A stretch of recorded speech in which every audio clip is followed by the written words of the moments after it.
오늘은 문학의 가장 개인적으로는 최고봉이라고 할 수 있는 갈래 시에 대해서 하겠습니다. 이 시갈래는 서정에 속하고요. 서정이라는 거는 여러분들도 잘 알고 있겠지만 정서를 표현하기 위한 목적을 지니고 있는 갈래입니다.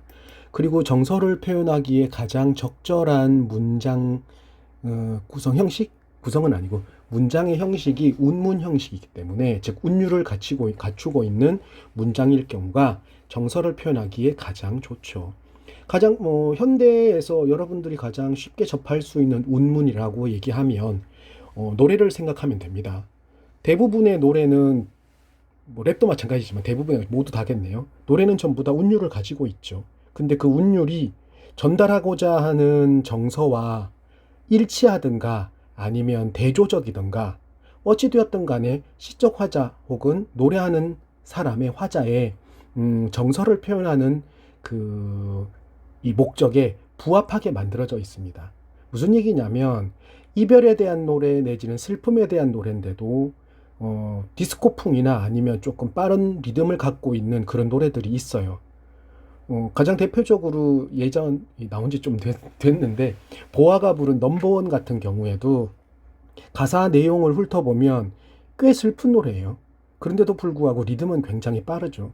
그래서 그 노래를 이소라라는 가수가 부를 때는 리듬을 되게 슬프게 갖고 부른 노래도 있습니다. 그러니까 보아의 노래와 이소라의 노래를 가사는 같은데 그 리듬을 한번 비교해서 들어보면 생각보다 공부에 도움이 꽤 많이 됩니다. 나중에 제가 시간 되면 그런 식으로 불려진 노래들을 한번 묶어갖고 한번 올려볼게요. 도움이 꽤 될 것 같습니다. 자, 어찌되었든 시를 분석할 때에 지금 제 개인적으로 가장 많이 걱정하고 가장 많이 이해가 안 되는 부분이 뭐냐면 여러분들이 시를 안 읽어요. 시라는 거는 시적 화자가 우리에게 들려주는 이야기인데, 이야기 그러면 또 서사 이런 거랑 헷갈릴 텐데, 어쨌든 말입니다. 시적 화자가 우리에게 전해주는 말인데, 그 말을 들어주지 않고 여러분들이 스스로 판단해서 쭉쭉쭉쭉 그냥, 이건 이거겠지, 이건 이거겠지 하고 그런 식으로 해석을 해버리고 넘어가는 경우가 꽤 많아요. 가장 근본적 원인이라고 하면 학교에서의 수업 자체가 학교 선생님들이 밑줄을 긋고 거기에 대해서 의미를 불러주면 적던가 아니면 필기 요즘 안 하죠. 필기하는 사람도 있고 필기 안 하고 안 하는 사람도 있는데 어찌되었든 그런 식으로 공부를 하다가 보니까 전부 다 밑줄을 긋고 하고 이렇게 해야 공부를 하는 것처럼 느껴지는데 국어 공부의 가장 기본은 읽기입니다. 읽기. 그래서 읽기를 중심으로 시를 보면 얼마나 시가 잘 해석되는지 보여드릴 테니까 좀 따라와 주기 바랍니다. 자, 시작하겠습니다. 자, 시를 볼 때는 여러분들이 기본적으로 시를 읽을 때 여러분들이 기본적으로 좀 알고 있어야 될 부분들이 있어요. 지금 오늘 해야 될 시들은 시 두 편은 전부 고전 시여서 연이 안 나눠져 있죠. 근데 현대 시도 그렇고 고전 시도 연 있는 경우가 있습니다. 고려가요 같은 경우에도 연이 있죠. 그리고 나머지는 연이 없네요. 고려가요 같은 경우 그렇고 경기체가도 연이 나누어져 있는데 어찌됐든 그런 연이 나누어져 있는 시일 경우 그럴 때는 읽는 방법이 조금 달라요. 무슨 얘기냐면 자, 오른쪽 정과정곡을 한번 볼게요. 이 정과정곡의 첫 번째 행을 보면 내 힘을 그리워해 운이다니 산접동세난 이스타요이다 라고 적혀 있잖아요. 이거를 읽을 때에 여러분들은 한 행, 다시 말하면 첫 번째 행 볼게요. 여기서부터 여기까지 읽는 요 속도와 여기서부터 여기까지 읽는 속도가 동일해야 돼요. 즉, 각 행을 읽는 속도는 동일해야 됩니다. 그렇다면 맨 첫 번째 하지 말까요? 끝에 세 번째 여기 볼게요. 슬프도다 아으 이 속도에 맞춰서 위에 거를 읽으려고 하면 너무 빨라져요. 그래서 일반적으로 시를 딱 보면 제일 긴 행, 예를 들면 여기서는 요행 아니면 마지막 행이 되겠죠. 이 행을 읽는 속도를 기준으로 해서 다른 행들을 읽어주면 됩니다. 무슨 얘기냐면 예를 들어 줄게요. 아, 이마 돌이켜 돌아서 사랑해 주소서라고 해서 만약에 1초 정도, 2초 정도가 걸렸다면 나머지들도 2초 정도 속도로 읽어줘야 된다는 얘기예요. 그러니 첫 번째 행을 보면 내 힘을 그리워해 운이다니 속도가 이 정도가 되겠죠. 왜? 긴 행을 읽을 때 2초라면 짧은 행을 읽을 때는 속도가 느려지겠죠. 그러니 아까 얘기했던 이 슬프도다 아으 같은 경우에는 슬프도다 아으 이렇게 간다는 얘기예요. 무슨 얘기인지 알겠죠? 각 행을 읽는 속도가 아니고 각 행을 끝내는 이 읽는 시간은 동일하게 가져야 된다는 얘기예요. 그러니 한 행의 길이가 짧으면 짧을수록 속도는 느려지겠죠. 반대로 행의 길이가 길면 길수록 속도가 빨라집니다.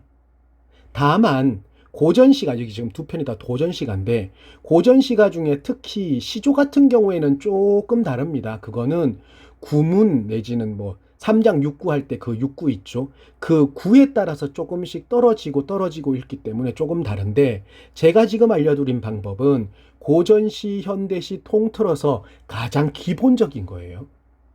다음 한 개의 연으로 구성되어 있을 때 요렇게 한 개의 연으로 요렇게 구성되어 있을 때는 시적 화자의 정서와 태도가 유사하게 흘러가거나 아니면 일치합니다.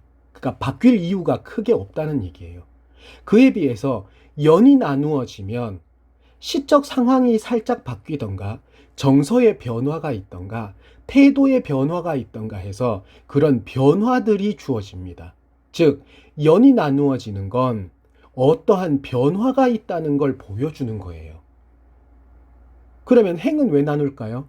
행을 나누면 여기는 지금 특별한 건 없는데 이 행을 나누면 화자가 얘기하고자 하는 부분에 대한 악센트 포인트가 조금 달라진다는 얘기예요. 예를 들어 줄게요. 여긴 지금 없습니다.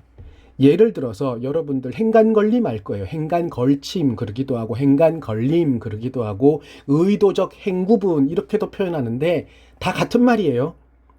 이런 거 같은 경우에 위에 있는 행 끝나고 한번 해봅시다. 자, 여러분들 아는 시로 해볼게요. 그립다 말을 할까 한이 그리워. 기억나죠? 그립다 말을 할까 한이가 여기 내려옵니다. 한이 그리워 요렇게 가죠. 요렇게 하는 이유는 그립다 말을 할까 한이 그렇게 한이 그리워라고 해서 이 한이의 기능이 굉장히 중요합니다. 즉 그립다 말을 할까 라는 그 내면적인 그 고민을 하는 그 순간 그리워진다는 걸 얘기하기 위해서 시적 화자의 의도가 딱 여기에 들어있다는 얘기예요. 이런 식으로 행을 나누는 이유는 시적 화자의 정서를 어떻게 표현할지 내지는 상황이 어떤 상황인지 표현하는 방법으로 쓰인다는 얘기예요. 이거는 지금 태도가 바뀌고 그런 건 아니죠. 그러니 하나의 연속에서 행이 나누어지는 건 시적 화자가 강조하는 포인트, 강조점을 만들기 위해서 행을 나누는 거예요. 자, 조금 전에 했던 이 시 같은 경우에도 그립다, 말을 할까, 한이 그리워. 자, 마지막이 조금 속도가 빨라지죠. 이것처럼 한 행의 길이가 어쨌든 한 글자든 두 글자든 길면 어떻게? 속도가 빨라질 수밖에 없다. 기본입니다. 자, 요런 거는 알고 있기 바랍니다. 그 다음 또 여러분들이 조금 몇 가지 좀 알았으면 하는 내용들이 있습니다. 여기 밑에 빈칸이 좀 있으니까 여기다 한번 살짝 정리해 볼게요. 자, 시라는 거는 아까도 얘기했지만 서정갈래입니다. 이 서정갈래라는 건 정서를 표현하기 위한 목적으로 쓰여진 문학이에요.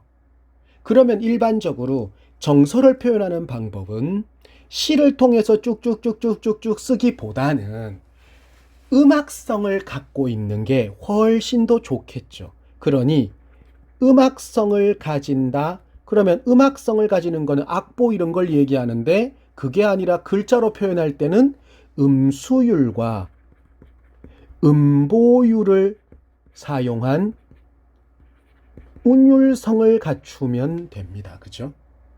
이 방법이 제일 쉽다는 얘기예요. 자, 음수율은 글자 수를 얘기하는 거고 음보는 원래 음보는 시를 부르는 사람이 한 걸음 뗄 때, 즉 한 걸음 한 걸음 가면서 불렀는데 그 한 걸음에서 한 마디, 한 구를 부를 때 몇 걸음을 걸었냐 이런 얘기예요. 이거는 글자 수가 아니라 일반적입니다. 일반적으로는 어절별로 딱딱딱 해서 몇 개의 묶음으로 이루어져 있냐라는 얘기예요. 아까 했던 그립다, 말을 할까, 한이 그리워가 한 묶음이죠. 요거는 삼음보입니다. 근데 글자 수를 따져보면 그립다 3글자죠.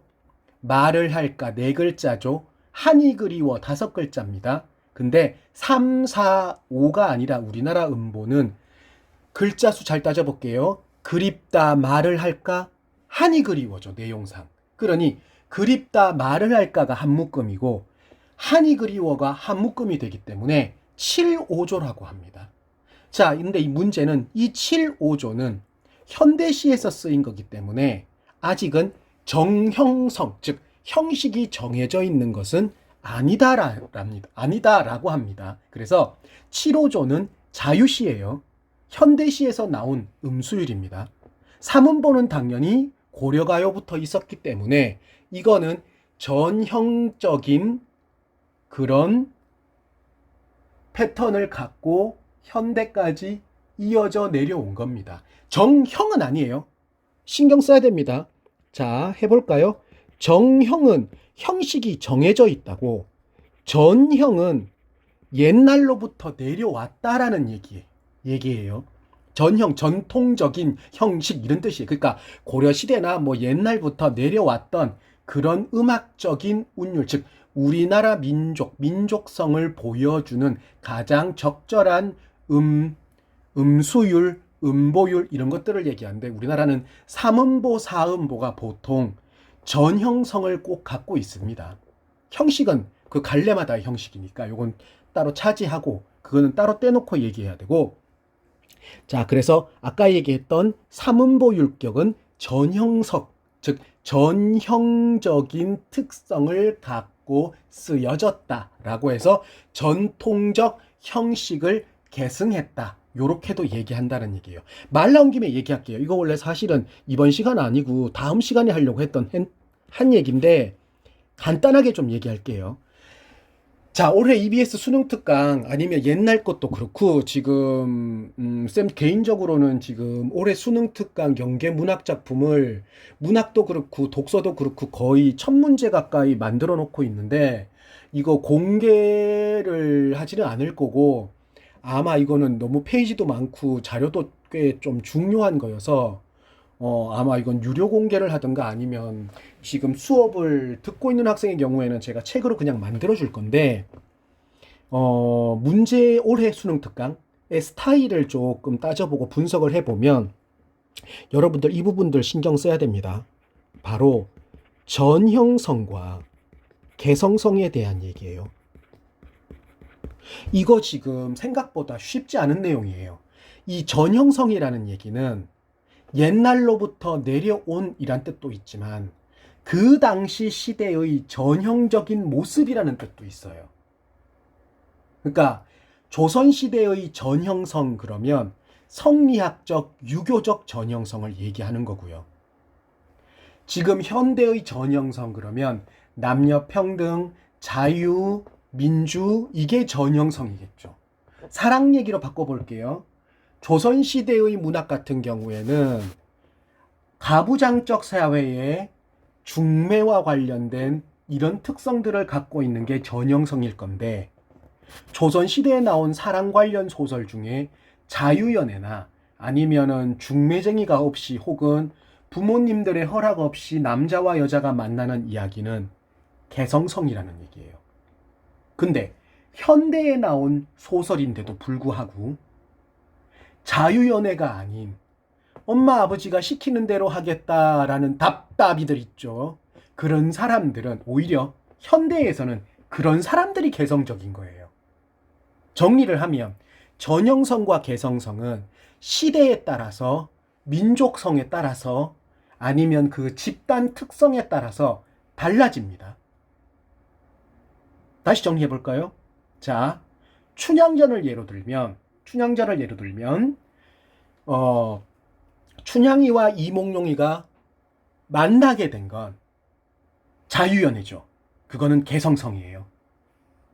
그죠? 개성성이에요.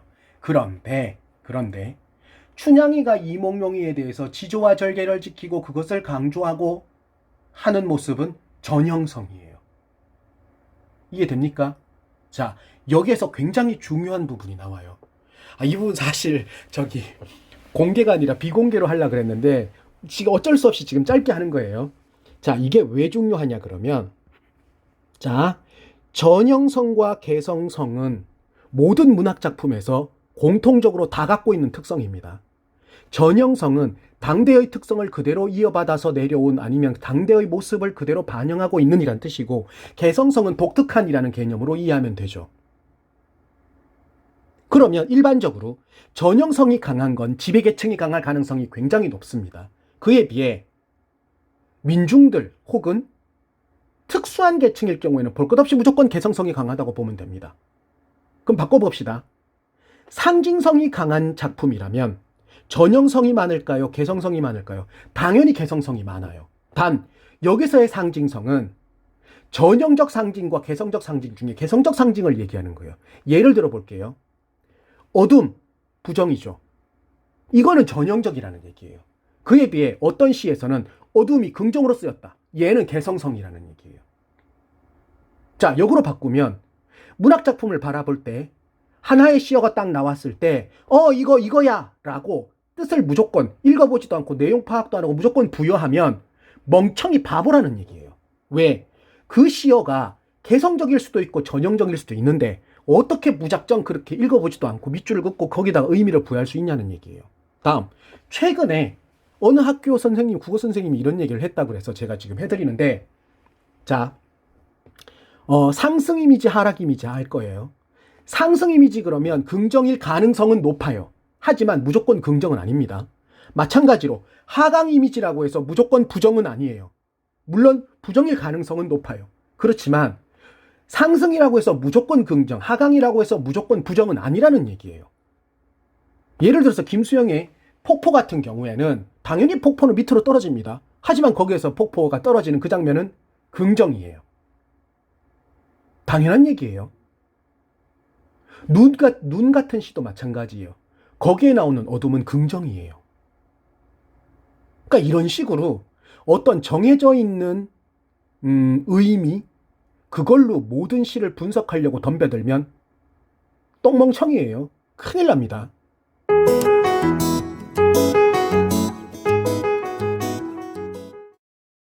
자, 시분석 내용입니다. 작품을 한번 보면서 진행을 해보죠. 왼쪽 편에 있는 건 이익의 화환계인데, 이 이익은 여러분들 알죠? 성호사설 쓰신 분이에요. 이분은 실학자입니다. 이분이 제 기억이 맞는지는 모르겠는데, 이분이 아마 숙종 때부터 영조 때까지 사신 분으로 기억나는데, 벼슬이 높지는 않았어요. 집안 자체에 좀 이런저런 문제로 높은 벼슬을 그렇게 하지도 못했고, 이익 선생의 아버지는 아마 유배지에서 아마 돌아가신 거로 알고, 이익의 형이 있는데 이 형이 조금 집안 자체가 좀 대쪽 같아서 그런지 이분도 누구죠? 장희빈. 그러니까 장희빈하고 관련된 어떤 일로 역적이라고 막 해가지고 아마 옥사를 했나 처형당했나 둘 중에 하나 할 거예요. 아마 잘 기억은 안 나요. 하도 오래돼갖고. 어쨌든 좀 슬픈 집안이다. 자, 그래서 임금에게 어떤 뭐라 그럴까 어떤 가르침 내지는 권계라고 하기엔 조금 오버인데 어쨌든 어떤 말을 전달하기 위해서 쓰여진 한시입니다. 지금 이게 한시로 보여지는 거는 딱 보면 알죠. 일단은 세 줄이 아니니 시는 아닐 거고, 그죠?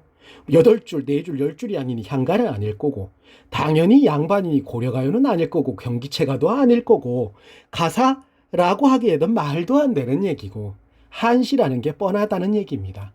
자, 한시든 시조든 간에 일단은 읽어줍시다. 자, 읽고 난 다음 얘기합시다. 전각이 깊고 엄숙한데 신하가 앞에 있어 임금을 위해서 화왕가를 노래했네. 자, 여기서 일단 화왕가. 아이고. 화왕가라고 적혀 있는데 실질적으로 화왕가라는 것보다 우리가 알고 있는 작품 제목은 화왕계입니다. 그죠? 설총이 쓴 화왕계예요. 자, 그거를 노래했네라고 해서 맞춰서 화왕가라고 적었습니다. 노래했네. 자, 그러면 뒤에는 뭘까요? 화왕가 노래 내용이겠죠. 여기서부터가. 화왕이 봄나라를 다스리고 있으니 진홍색 연자색 꽃이 가지마다 분분했소. 싱긋 한번 웃음에 온갖 교태 생겨나니 임금의 마음이 쉬 잘못될까 염려했소. 누가 알리오? 골짝 속의 머리 허연 백두옹이 노성한 군자와 같은 부류인 것을 봄이와 온갖 잡초에 함께 뒤덮여서 천거할 길이 없으니 그것을 어이하오. 나라를 이룰지 엎을지를 일찍 구별해야 하니 색황이 어찌 현인을 가까이 하는 것만 하리오. 그 다음 봅시다. 이 한마디에 그랬습니다. 자, 여기에 실력이 아니에요. 시력이 좋은 사람들은 압니다. 자, 두 번째 행에서 노래했네 라고 했고요. 밑에 이 한마디에 라고 했죠. 이걸 통해서 이미 알 수 있습니다. 충분히. 뭘 알 수 있을까요? 그렇죠. A라고 표시되어 있는 이 부분이 결국은 화왕가다라는 걸 알 수 있다는 얘기예요. 그죠? 화왕가의 내용입니다. 자, 그러면 이 시는 전체적으로 화왕가의 내용과 시적 화자의 내용이 분리가 된다고 봐야 돼요. 즉, 시적 화자가 화왕가의 내용을 어떻게 인용을 하면서 자신이 하고자 하는 얘기를 전달하고 있다는 얘기예요. 화왕가를 이용해서. 자, 그러면 분리해서 이해해 줍시다. 어쨌든 끝까지 한번 읽어보고 합시다. 이 한마디에 미혹 풀린 신라의 임금이 계림을 풍동시켜 태화를 이루었네. 산과들을 다 다녀 꽃향기를 모으니 난손과 두약이 빽빽하게 들어섰네.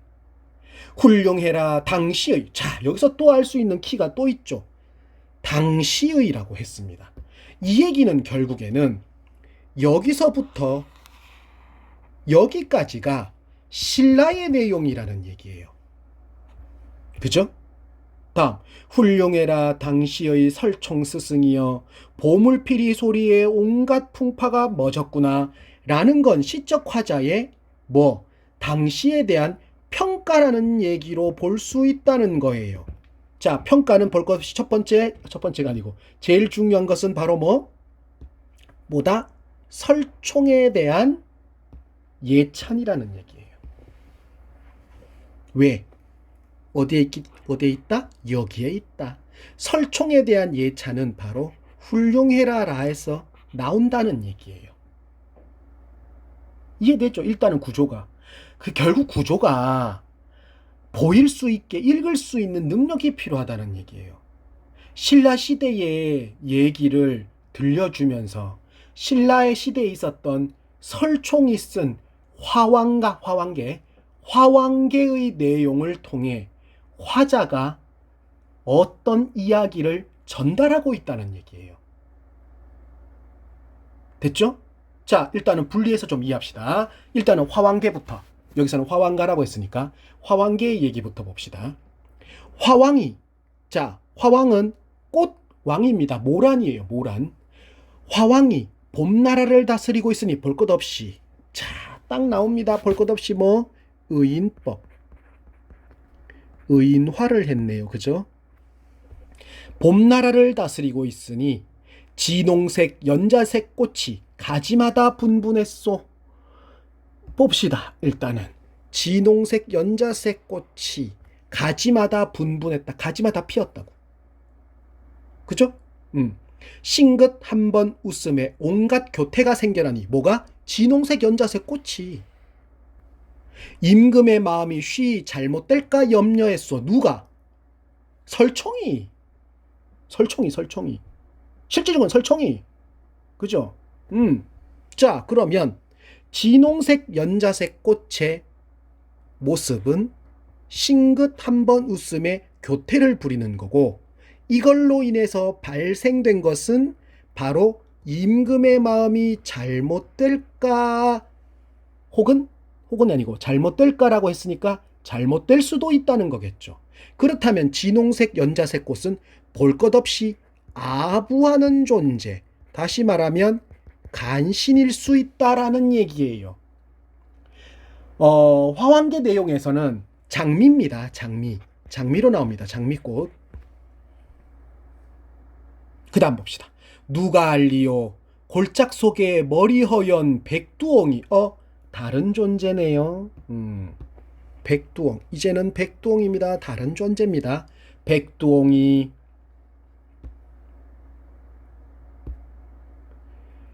노성한 군자와 같은 부류인 것을 그랬으니 얘는 노성한 군자겠죠. 그죠? 그럼 얘는 노성한 군자다. 그럼 군자네. 볼 것 없이 보다 충신이다. 역시 의인법인데, 그렇다면 이 둘은 대조겠네요. 봄이와 온갖 잡초와 함께 뒤덮여서 천거할 길이 없으니, 자, 충신은 어디에 있다? 바깥에 그냥 예쁘게 있는 게 아니라 막 섞여서, 사람들하고 섞여서, 혹은 사람들이 사는 곳에 섞여서 그렇게 있다. 자, 그래서 그 다음 봅시다. 그래서 결국에는 여기 나오는 백두옹은 충신을 얘기하는 거고, 그 초야에 묻혀서 하는 선비, 그 중에서도 뭐 인재, 뛰어난 인재, 이런 사람을 얘기하겠죠. 이렇게 충신을 얘기한다라고 봐도 상관없죠. 충신을 얘기한다라고 보면 됩니다. 그 허생전에 보면 와룡 선생 같으니 뭐 이렇게 나옵니다. 그죠? 그러니까 그런 사람을 얘기한다라고 보면 됩니다. 봄이와 온갖 잡초와 함께 뒤덮여서 천거할 길이 없으니, 결국 충신을 천거할 길이 없다라는 얘기는, 충신은 즉 쉽게 뽑히기 힘들다라는 뜻도 되고 알아보기 힘들다는 뜻도 됩니다. 그것을 어이하오. 나라를 이룰지 엎을지를 일찍 구별해야 하니 색황이, 자, 밑에 나와 있습니다.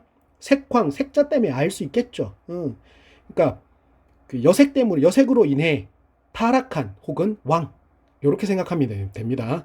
색황이 어찌 현인을 가까이 하는 것만 하리오. 거기에 비교하겠냐 이거예요. 결국에는 색황이 뭐를 의미하는지 이따가 알게 될 거예요. 자, 어찌하리오? 것만 하리오 그랬습니다. 여기까지가 화왕계의 내용이죠. 이 한마디에, 실제로는 한마디는 아니죠. 즉, 이 화왕계로 인해라는 뜻이에요.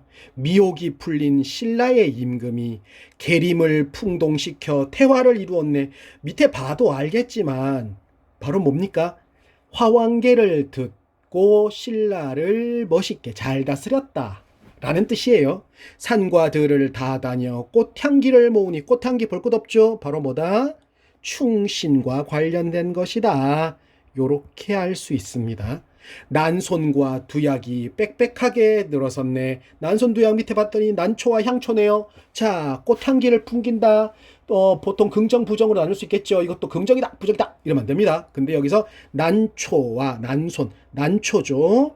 향초니까 열거법이니까 같다라고 보면 됩니다. 그러면 난초 때문에, 그렇지, 얘는 전형성, 그러니 충신, 그러니 난손과 두약이 빽빽하게 들어섰다라는 얘기는 결국에는 뭐다? 신라의 충신들이 가득 찼다 까지예요. 결국 여기까지의 내용을 정리해 보면 바로 화왕계를 들은 신라의 어디 갔죠? 신라의 왕이 여기 신라의 임금이 어떻게 충신들을 잘 모아서 신라를 엄청나게 잘 다스리게 되었다. 요 얘기입니다.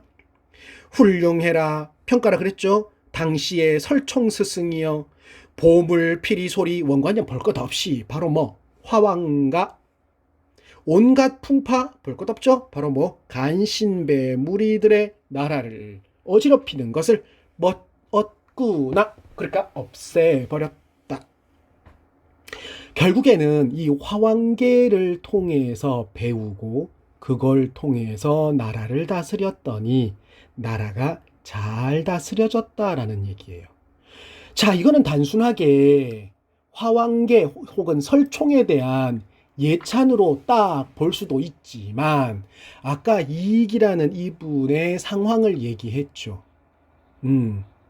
장희빈 그 시대입니다.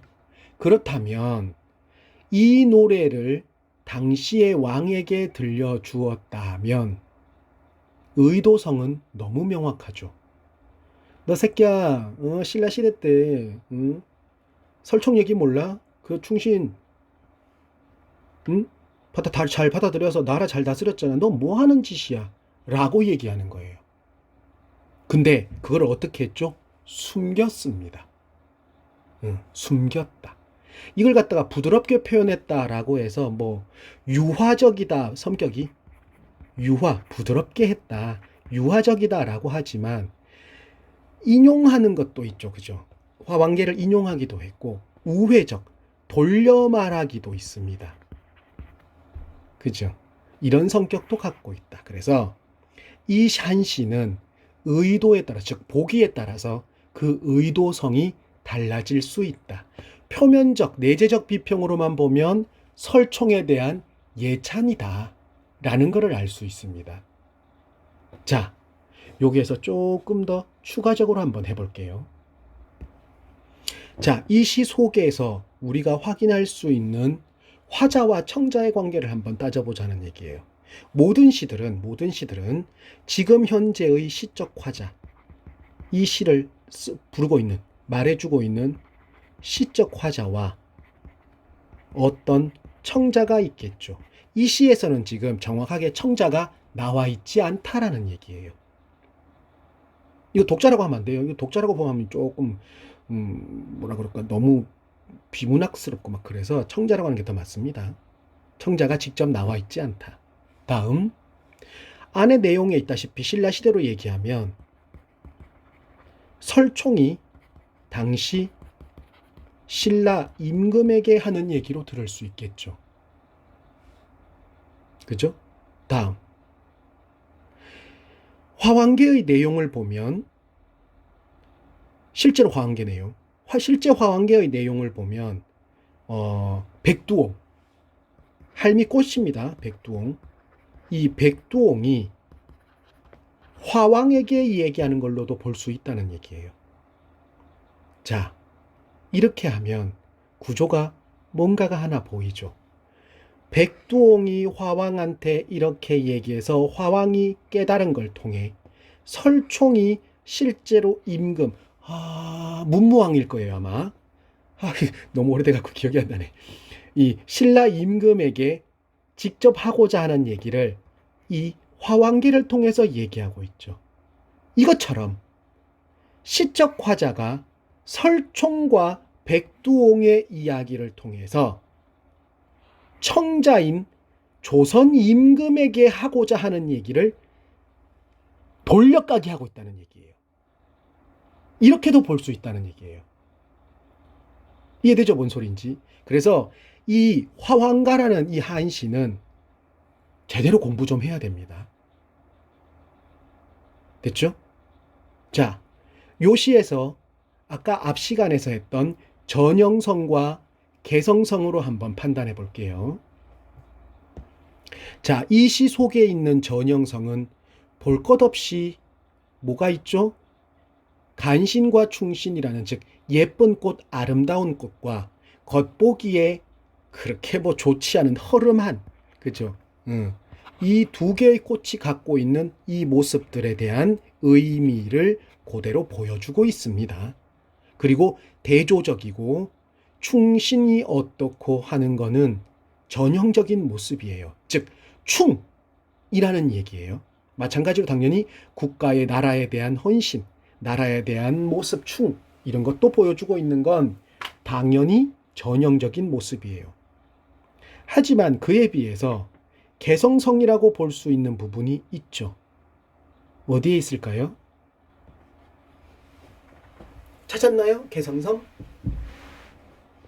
굳이 따지자면 인용했다는 거. 즉 화왕계를 인용했다는 거. 그거 이외에는 그렇게 볼만한 개성성은 없습니다. 왜 이렇게 개성성이 약할까요? 이유는 간단해요.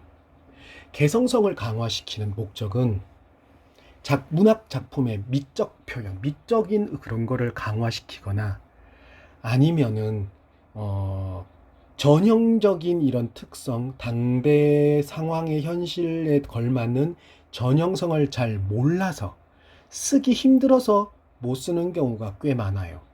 그에 비해 이 시 한시는 여러분들 아까부터 계속 하는 얘기지만 이 한시의 이 한시가 지어지게 된 배경을 놓고 보면 양반이 임금에게 하는 얘기예요. 간언이라는 얘기예요. 간언. 거기에 무슨 개성성을 넣을 필요가 있냐는 얘기예요. 그렇기 때문에 개성성은 낮다. 자, 그럼에도 불구하고 좀 개인적으로 신경을 좀 써서 좀 봤으면 좋겠다라는 게 이 부분입니다. 자, 이 부분이에요. 왠지는 눈치 빠른 사람은 알 수 있을 겁니다. 자, 이 부분, 조금 전에 칠한 이 부분이 갖고 있는 의미와 그걸 통해서 바라볼 때 이 작품의 기능과 역할을 여러분들이 공부하기 바랍니다. 이거에 대한 답은 비공개 동영상과 수업에서 하겠습니다. 자, 다음 동영상은 오른쪽에 있는 정과정곡을 하겠으니까 이 자료 그대로 갖고 있기 바랍니다. 다음 시간에 계속하겠습니다.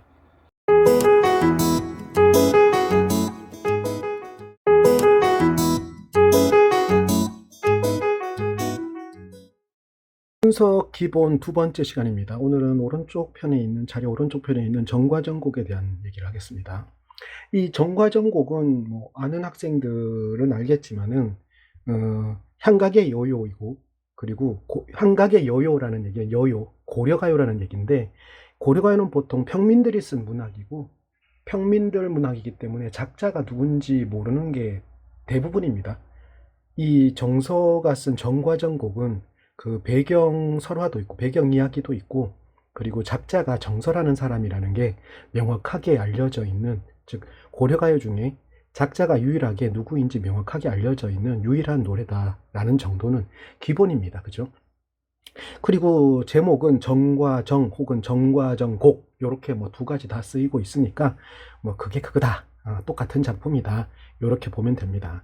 오늘 할 얘기는 지난 시간에 이어서 시 분석을 하는 것에 있어서 가장 기본적인 얘기를 할 겁니다. 이 정과정곡의 해석은 뭐 개인적으로 조금 빨리 하면 3분 내지는 4분 만에 도 끝나버리는 건데, 지금은 오늘 수업은 그게 포인트가 아니라 시를 어떻게 보는 게 맞는가, 시를 보는 방법은 있는가, 이거에 대해서 고민을 하고 생각을 해보고 그리고 알려드리겠습니다. 자, 봅시다. 자, 지난 시간에 했다시피 시를 분석할 때는 시적 상황이 꽤 중요합니다. 이 시적 상황을 분석할 때에는 제일 중요한 첫 번째는 먼저 시를 읽어라. 제발 시를 좀 읽어라.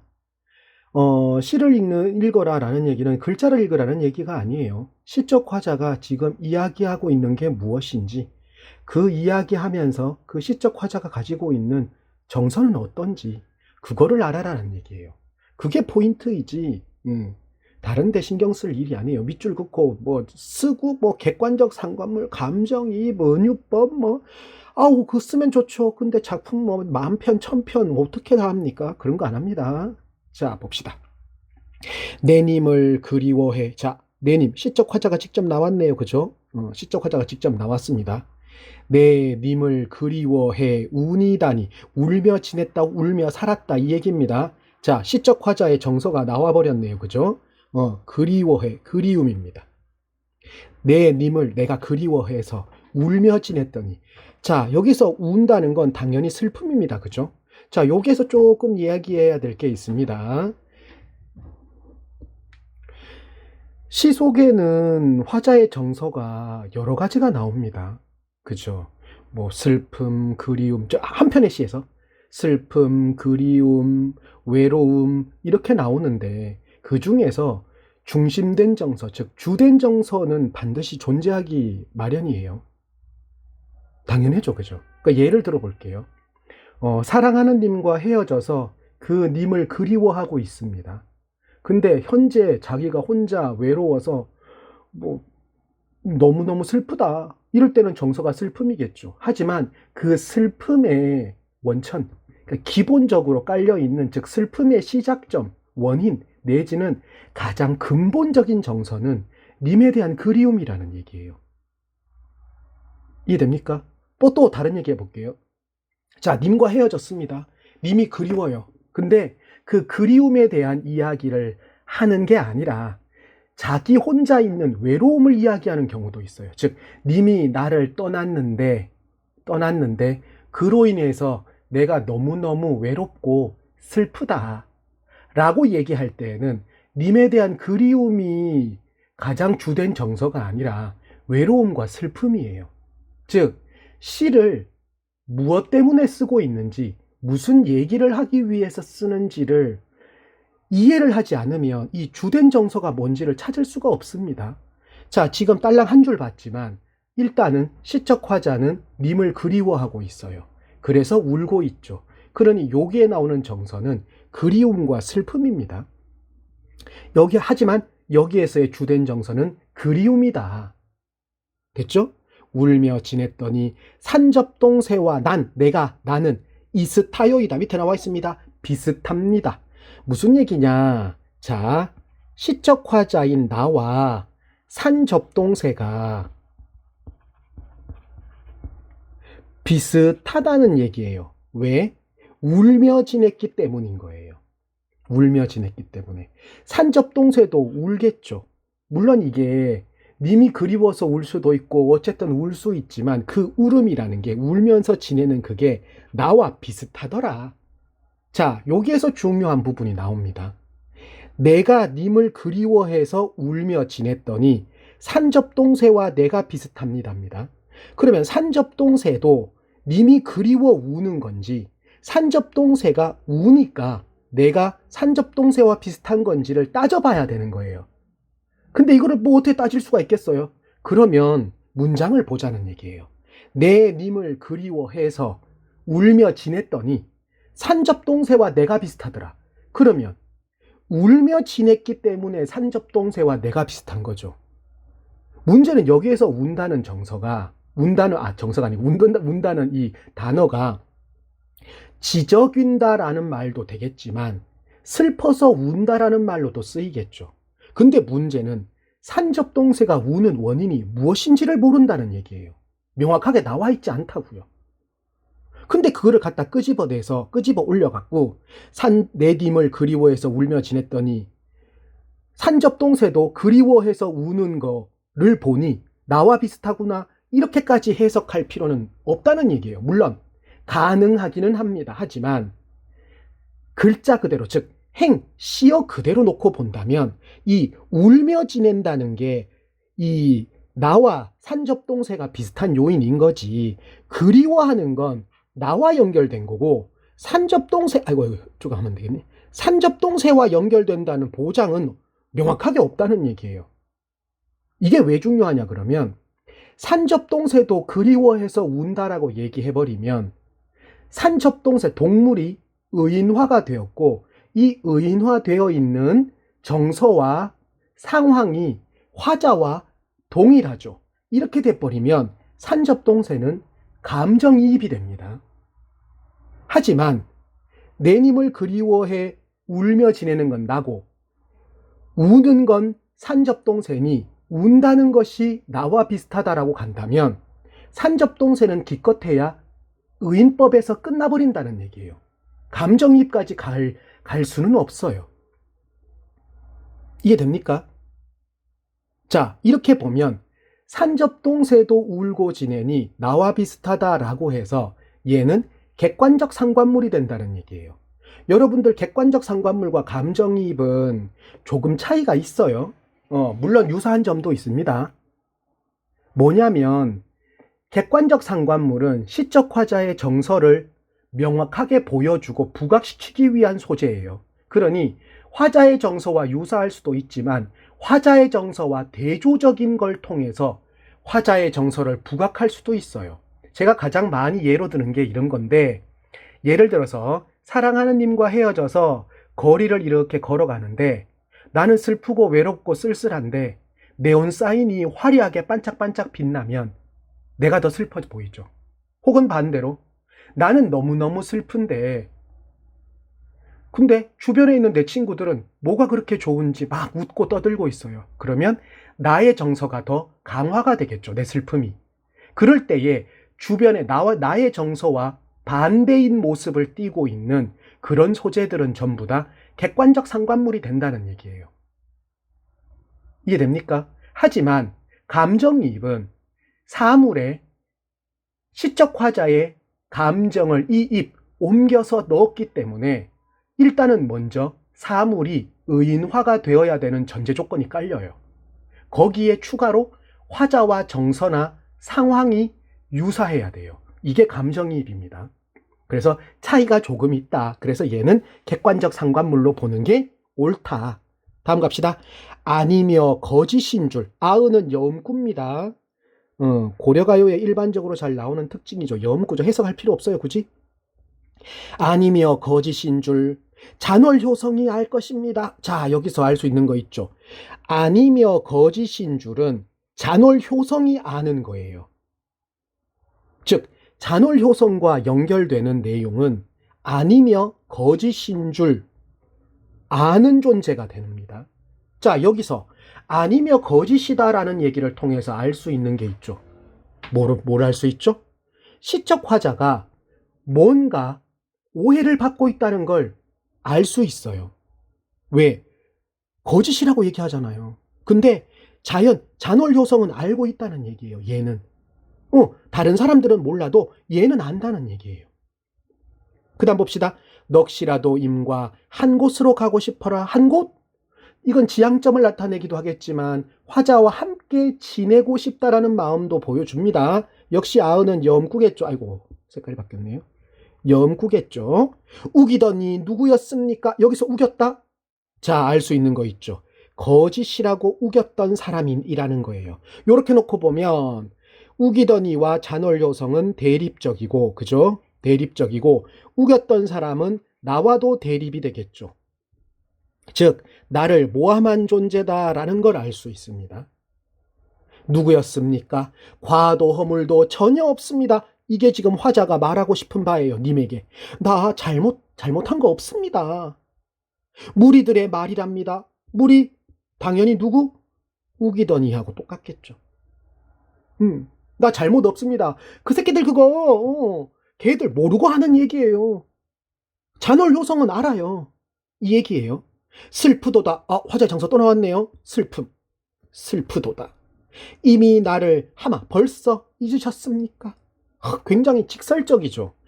이 시는 시적 화자의 정서를 직설적으로 보여주고 있다라는 얘기예요. 영탄법이네요. 요것 때문에 향각의 여요라 그러는 거예요. 즉 19채 향가의 잔형을 보여준다. 근데 행수 따져봅시다. 11행이네. 요거 두 개를 묶어서 보면 10행으로도 볼 수 있다. 그래서 19채 향가의 잔형이다라고 얘기합니다. 어찌되었든 아는 낙구천머리 감탄사를 계승하고 있는 19채 향가의 잔형이다. 이마 돌이켜 들어서 사랑해 주소서. 화자의 소망도 직접적으로 나오네요. 굉장히 직설적입니다. 이거 배경소라 보면 주술적 성격도 있어요. 요걸 갖다가 나무에다 붙였더니 나무가 말라 비틀어졌더라. 그런 얘기도 있는 주술적인 성격도 갖추고 있습니다. 자, 그런데 시작할 때부터 얘기했던 오늘의 주된 이야기로 가봅시다. 자, 한 편의 시 속에는 여러 개의 소재가 쓰일 수 있습니다. 그 소재들의 상관관계성을 따져보는 연습을 꽤 많이 해야 돼요. 그게 되면 시 해석이 굉장히 편해집니다.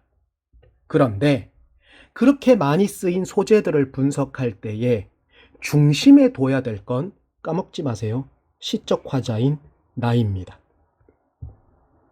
여기는 내라고 나왔죠? 내라고 나왔습니다. 이걸 기점으로 해서 소재들을 파악해야 된다는 거예요. 자, 소재 봅시다. 지금 제가 해놨습니다. 산접동세, 잔월효성. 한 곳까지 소재겠죠? 우기더니, 무리. 그죠? 이 소재들의 상관관계를 따져보자는 얘기예요. 자, 나, 그 다음 임이 나왔죠? 임. 당연히 그리운 대상. 됐죠? 자, 산접동세 봅시다. 나와 비슷하네요. 산접동세. 비슷하다. 잔월효성이 알 것입니다. 오, 나의 진실을 알아주는 존재. 아이고, 잘못 써버렸네.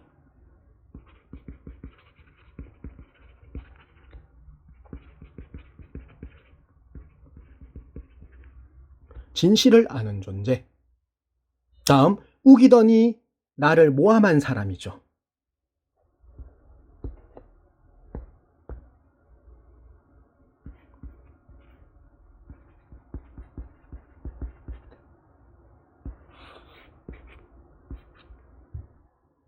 무리들의 말입니다. 됐죠. 요 구조를 알고 있으면 시 해석이 편해진다는 얘기예요. 그러면 이 시는, 시적 화자는 님에게 무엇을 이야기하고자 한다? 두 가지겠죠.